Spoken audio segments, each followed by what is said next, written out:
6 जुलाई 2025 रविवार। नबी ईसाइयाह का ग्रंथ अध्याय 66 पद संख्या 10 से 14।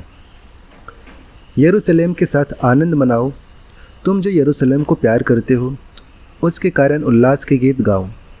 तुम जो उसके लिए विलाप करते थे, उसके कारण आनंदित हो जाओ। तुम उसकी संतान होने के नाते संताना का दूध पीते हुए तृप्त हो जाओगे। तुम उसकी गोद में बैठकर उसकी महिमा पर गौरव करोगे, क्योंकि प्रभु यह कहता है, मैं शांति को नदी की तरह और राष्ट्रों की महिमा का बाढ़ की तरह यरूशलेम की ओर बहा दूंगा। उसकी संतान को गोद में उठाया और घुटनों पर दुलारा जाएगा। माँ जिस तरह अपने पुत्र को दिलासा देती है, उसी तरह मैं तुम्हें संत्वना दूंगा। तुम्हें यरूशलेम से दिलासा मिल जाएगा। तुम्हारा हृदय यह देखकर आनंदित हो उठेगा। तुम्हारी हड्डियाँ हरी भरी घास की तरह लहलहा उठेंगी। प्रभु अपने सेवकों के लिए अपना सामर्थ्य प्रदर्शित करेगा। यह प्रभु की वाणी है। ईश्वर को धन्यवाद। भजन। अनुवाक्य। समस्त पृथ्वी ईश्वर को धन्य कहे। समस्त पृथ्वी ईश्वर को धन्य कहे, उसके महिमामय नाम का गीत गाए और उसकी महिमा तथा स्तुति गान करें। वह ईश्वर से यह कहे, तेरे कार्य अपूर्व हैं। अनुवाक्य। समस्त पृथ्वी ईश्वर को धन्य कहे। समस्त पृथ्वी तेरा दंडवत करती और तेरे महिमामय नाम का गीत गाती है। आओ, ईश्वर के कार्यों का ध्यान करो। उसने पृथ्वी पर कितने महान कार्य किए हैं। अनुवाक्य। समस्त पृथ्वी ईश्वर को धन्य कहे। उसने समुद्र को स्थल में बदल दिया और उन लोगों ने नदी को पैदल ही पार किया। हम प्रभु की सेवा करते करते आनंद बनाए। वह शक्तिमान है और उसका शासन अनंत काल तक बना रहेगा। अनुवाक्य। समस्त पृथ्वी ईश्वर को धन्य कहे। हे प्रभु भक्तों, आओ और सुनो, मैं तुम्हें बताऊंगा कि उसने मेरे लिए क्या किया है। धन्य है ईश्वर, उसने मेरी प्रार्थना नहीं ठुकराई और मुझे अपने प्रेम से वंचित नहीं किया। अनुवाक्य। समस्त पृथ्वी ईश्वर को धन्य कहे। दूसरा पाठ। गलातियों के नाम संत पौलुस का पत्र अध्याय 6 पद संख्या 14 से 18। मैं केवल हमारे प्रभु यीशु मसीह के क्रूस पर गौरव करता हूँ। उन्हीं के कारण संसार मेरी दृष्टि में मर गया है और मैं संसार की दृष्टि में। किसी का खतना हुआ हो अथवा नहीं, इसका कोई महत्व नहीं। महत्व इस बात का है कि हम पूर्ण रूप से एक नई सृष्टि बन जाएं। इस सिद्धांत के अनुसार चलने वालों को और ईश्वर के इस्राएल को शांति और दया मिले। अब से कोई भी तुझे तंग ना करे। यीशु के चिन्ह मेरे शरीर पर अंकित है। भाइयों, हमारे प्रभु यीशु मसीह की कृपा आप लोगों के साथ हो। आमीन। यह प्रभु की वाणी है। ईश्वर को धन्यवाद। जय घोष। Hallelujah, hallelujah. धन्य है वह राजा जो प्रभु के नाम पर आते हैं। स्वर्ग में शांति, सर्वोच्च स्वर्ग में महिमा। हालेलुया। संत लूकास के अनुसार आज का पवित्र सुसमाचार अध्याय 10 पद संख्या 1 से 12 और 17 से 20। प्रभु ने अन्य 72 शिष्यों को नियुक्त किया और जिस जिस नगर और गांव में वह स्वयं जाने वाले थे, वहां दो दो करके उन्हें आगे भेजा। उन्होंने उनसे कहा, फसल तो बहुत है परंतु मजदूर थोड़े हैं। इसलिए फसल के स्वामी से विनती करो कि वह अपनी फसल काटने के लिए मजदूरों को भेजे। जाओ, मैं तुम्हें भेड़ियों के बीच भेड़ों की तरह भेजता हूँ। तुम न थैली, न झोली और न जूते ले जाओ और रास्ते में किसी को नमस्कार मत करो। जिस घर में प्रवेश करो, सबसे पहले यह कहो, इस घर को शांति। यदि वहाँ शांति के योग्य कोई होगा तो तुम्हारी शांति उस पर ठहरेगी, नहीं तो वह तुम्हारे पास लौट आएगी। उसी घर में ठहरे रहो और जो उनके पास हो वही खाओ पियो, क्योंकि मजदूर को मजदूरी का अधिकार है। घर पर घर बदलते ना रहो।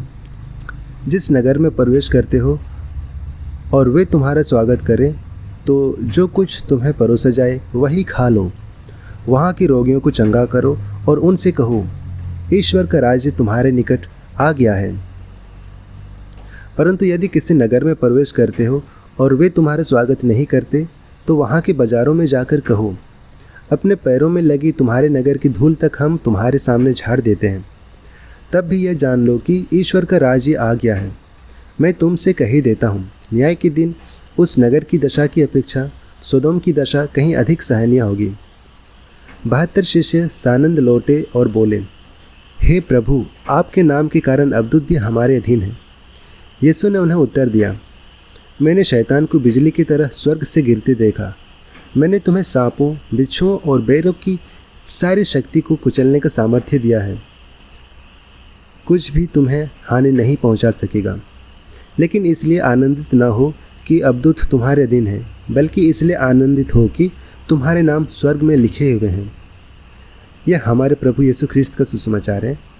हे ख्रिस्त, तेरी स्तुति हो। तो आइए आज के इन पाठों पर हम मनन चिंतन करते हैं और इसे हम सुनेंगे फादर फ्रांसिस स्कारिया के द्वारा। और वो बताते हैं, जब प्रभु यीशु 72 शिष्यों को भेजते हैं, वे उनसे कहते हैं कि वे लोगों को यह संदेश दें कि स्वर्ग का राज्य निकट आ गया है। यही संदेश प्रभु यीशु ने स्वयं अपना सार्वजनिक जीवन शुरू करते समय भी दिया था।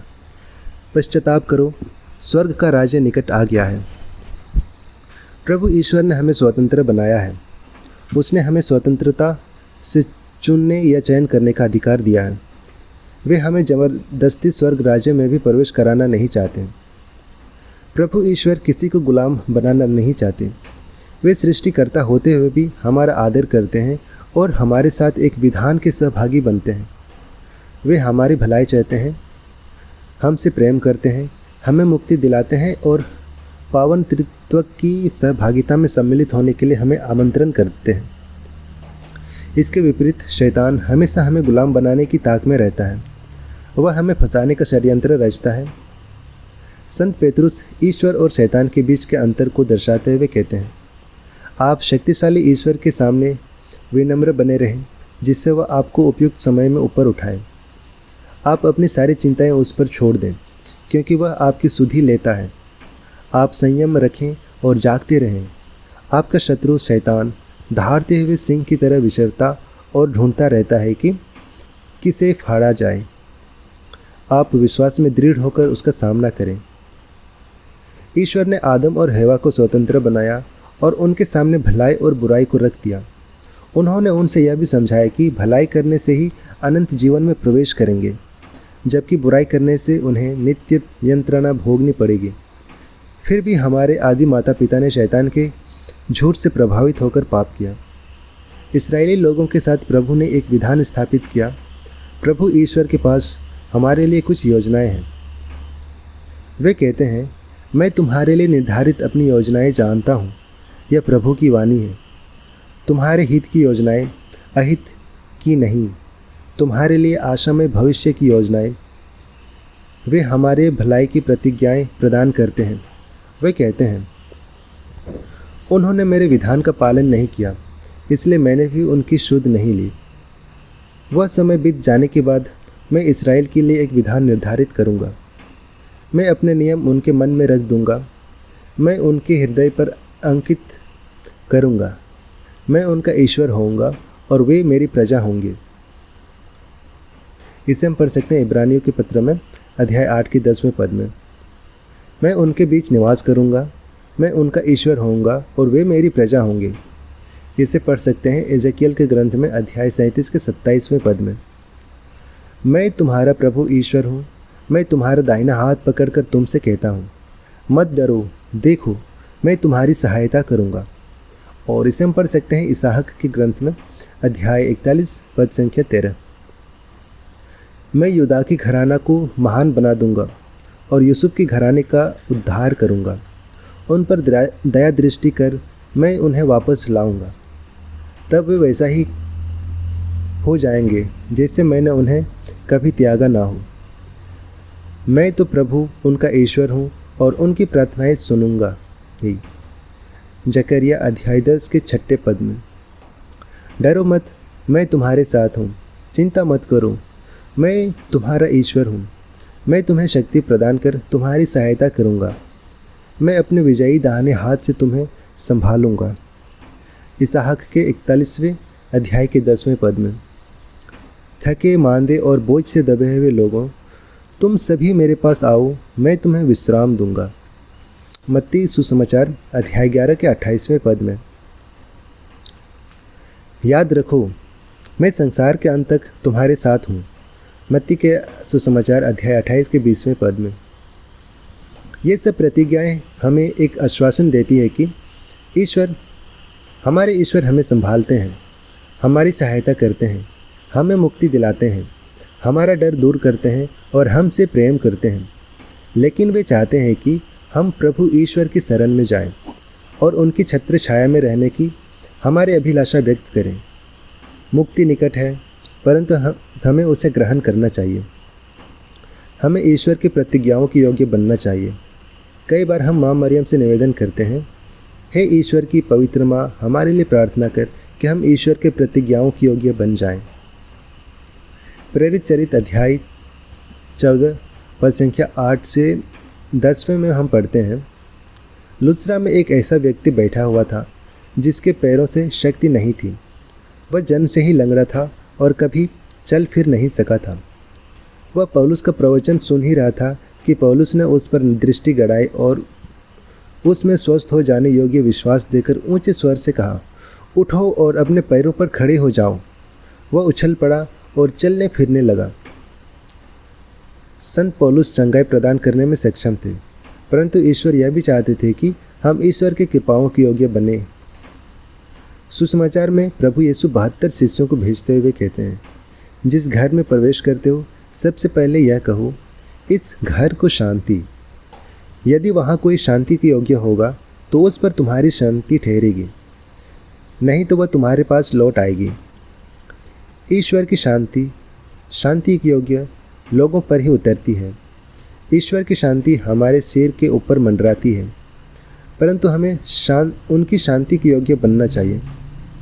हमारी मुक्ति निकट है, लेकिन हमें हाथ बढ़ाकर हृदय खोलकर उसे ग्रहण करना चाहिए। प्रभु ईश्वर हमारी मदद करे और माँ मरियम हमारे लिए विनती करें कि हम प्रभु की प्रतिज्ञाओं के योग्य बन जाएं। आमीन।